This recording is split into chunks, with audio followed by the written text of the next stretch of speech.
Hi YouTube, it's Bethany from Madeline Jean Antiques and Restoration. Now normally I film a little intro to my videos on the other side of my workshop. It's my staging wall because it's just nicer.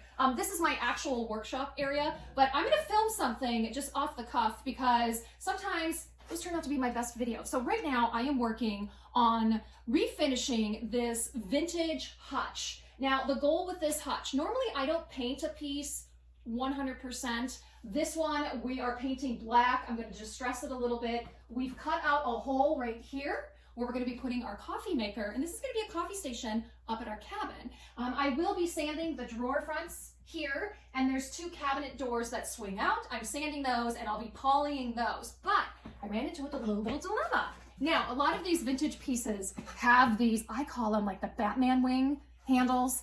A lot of them have them. I'm not the biggest fan of these handles. Some people are, and they like to keep them as is. Not this girl. So I call these the Batman wing ones. Do you see them now?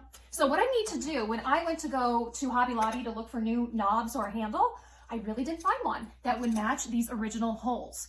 If I can, I try to match the original holes. This one I'm not going to be able to.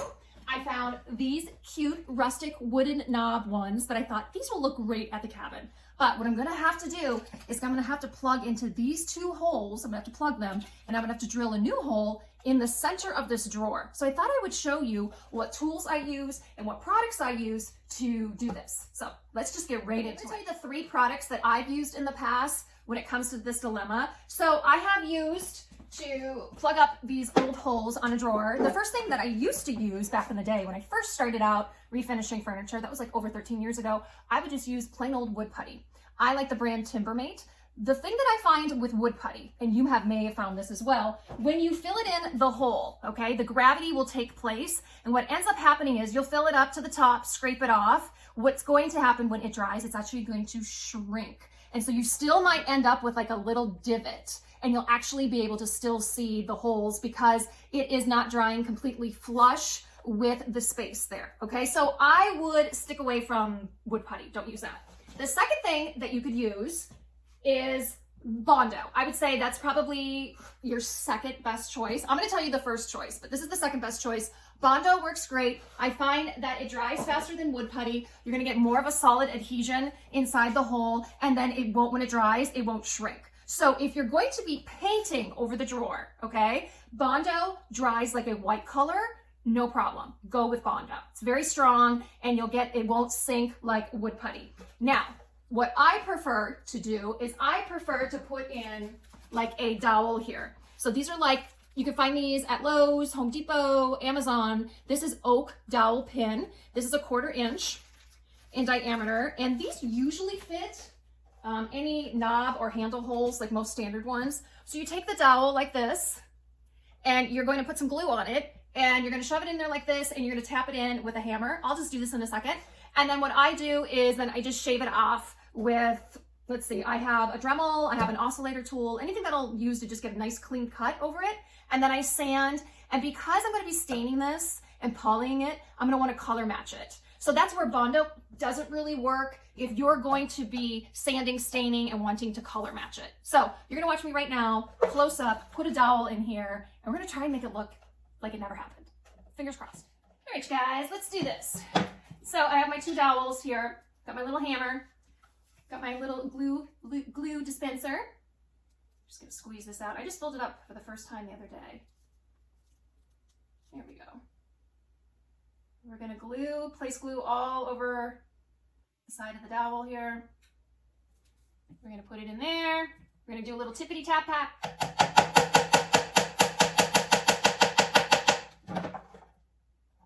All right. See how it came out on the other side? So I will trim it there, here, and then I'm gonna trim it on the front as well. So I'm gonna get the other one in as well here, put some glue on it.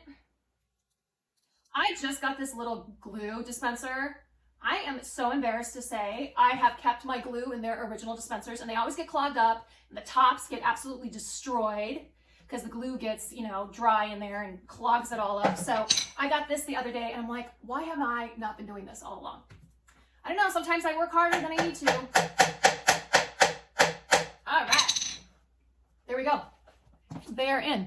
So now what I gotta do is shave these off, sand my drawer, stain it, color match it so it looks like I never plugged these up. Easier said than done, but that's how I like to plug holes that I won't be using when it comes to like handles and switching out knobs. So if I were going to paint this drawer black, I'd simply just shave these off and just go ahead and paint my drawer. And then I would re-drill in the center where I'm going to be putting that knob. So I have a couple steps yet to do, because I will then re-drill in the center and place this knob here.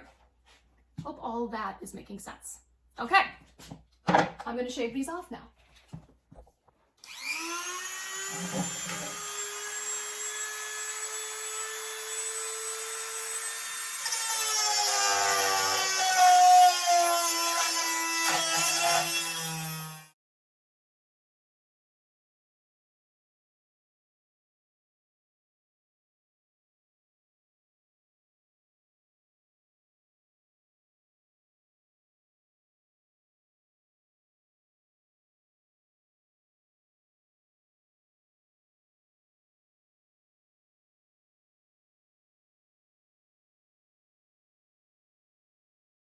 Let's see what happens after one coat of stain, how bad it still looks. It's semi-visible. Maybe after 2 coats of stain, it won't be as noticeable. Okay, here I'm going to start to drill my new center hole for that singular knob. I'm going to first use a pilot bit, one that's smaller, just to get a hole started. And yes, I'm very particular. I like to suck up the dust there. And I'm going to do this on each drawer. And then I'm going to use a larger drill bit that'll actually fit the knob. There I'm showing you the differences in the drill bit sizes. For the sake of keeping this video short, I will be drilling the holes here for the knobs, and I will be putting the knobs on. But I will be removing them because I am going to be adding a second coat of stain, and I'm also going to be applying a top coat. So please keep that in mind as you're watching this. So as you can see, it is relatively easy to drill new holes for a new knob or new handles and to plug the old holes. I'm pretty bummed that you can still see the shadowing of the old handle on the drawer face, but it's okay. This piece is going up at our cabin, and I think it looks good enough. And here is what the drawers look like with 2 coats of stain. You can still see it a little bit, but you know what? I'm okay with it, and I think this piece is going to turn out just fine. Hey you guys, that concludes this tutorial on how to plug up holes on knob and handle holes. If you enjoyed this video, please give it a thumbs up. If you have any further questions on what I did or what method I used, please drop me a question in the comment section. I'm pretty good at responding to questions. If you have a different method for doing what I just showed you and you think it's better, share it. I'd love to hear it. That's one thing that I enjoy about refinishing furniture. There's so many different methods and products. I just love hearing about all of it. So I'm very open to change and learning. So if you've got a helpful hint for me, please leave it in the comments section. I would love to hear it. You can also find me on all my other social media platforms. I'm on Facebook under my business name. That's Madeline Jean Antiques and Restoration. I'm also on Instagram under my personal name. That's bethany.joy.luke. I'm also on TikTok under Madeline Jean Antiques and Restoration. And this is Bacon. Bacon is our other Chihuahua. He's only 3 years old, but he's very chunky. He's a little chunkster. He's about 15 pounds, but he's the biggest baby, oh my gosh, and a cuddle bug. He will sleep right underneath, right here on you, you know, kind of like what a cat does, and he snores. Yeah, can you believe it? This guy snores. But anyhow, I'm pretty pleased with how this turned out, this project. Now that the stain has dried, the holes and where I fixed, you can barely see it. So I'll do another close-up now that the stain has dried. I cannot wait to get this coffee station up to our cabin in Maine and put it to good use. So until I see you guys again, I'm dropping YouTube videos and shorts like crazy right now. Check out my series, The 12 Days of Christmas Crafts. I am doing 12 Christmas crafts. They're a lot of fun, very inexpensive, a lot of things that you can find out in nature. So go check all that out, okay? Till we see you guys again, we say toodaloo, bye.